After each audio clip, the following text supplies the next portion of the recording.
Good morning friends. आपका स्वागत है हमारे YouTube channel learning point with Abhishek में। दोस्तों, अगर आप चैनल पर नए हैं तो चैनल को सब्सक्राइब कर लीजिए और बेल आइकन प्रेस कीजिए ताकि आपको रेगुलर डिक्टेशन मिल सके। 80 शब्द प्रति मिनट डिक्टेशन स्टार्ट। हिंदी भाषा के साहित्यकारों ने शुरुआत के दिनों से ही अपनी आलोचनात्मक धज को सर्वोपरि रखा। यही कारण है कि तारीखी तौर पर हिंदी में एक ऐसी आचार्य परंपरा आरंभ में ही विकसित हुई जिसके साहित्यिक अवदान को आज भी श्रद्धा के साथ याद किया जाता है। इस परंपरा की मर्यादा को बचाए रखने वाले जिन लोगों के नाम अहम हैं उनमें बाबू गुलाब राय का नाम शामिल है। गुलाब राय हिंदी के उन आपवादिक साहित्यकारों में शामिल हैं जिन्होंने खूब लिखा और आलोचना से लेकर ललित निबंध तक हर विधा में अपनी निपुणता साबित की। वे हिंदी को उत्कृष्ट साहित्य से समृद्ध करने की दरकार के साथ हिंदी को जनभाषा के रूप में विकसित करने पर भी जोर देते थे।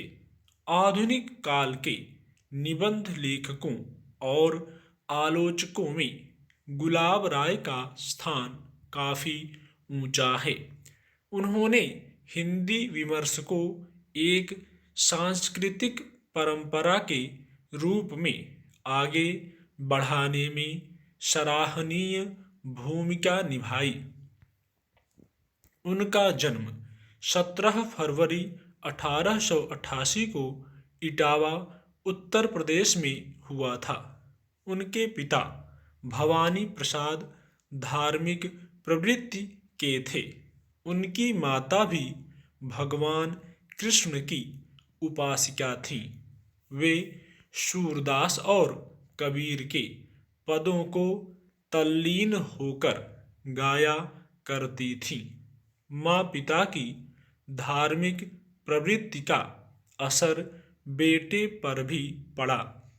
उनकी प्रारंभिक शिक्षा मैनपुरी में हुई थी। उन्होंने आगरा कॉलेज से स्नातक की परीक्षा पास की। इसके बाद दर्शन शास्त्र में स्नातकोत्तर करने के बाद वे छतरपुर चले गए। छतरपुर में गुलाब राय की प्रथम नियुक्ति महाराजा विश्वनाथ सिंह जुदेव के दार्शनिक सलाहकार के रूप में हुई। कुछ समय बाद उन्हें महाराज का निजी सहायक बना दिया गया। बाबू गुलाब राय ने छतरपुर दरबार में 18 वर्ष व्यतीत किए और राज दरबार के न्यायाधीश की भी भूमिका निभाई। गुलाब राय को पशु पक्षियों से बहुत प्रेम था। जब महाराज का निधन हुआ तब वे छतरपुर राज्य की सेवा छोड़कर आगरा वापस आ गए और अपने पालित पशु पक्षियों को भी साथ लेकर आए।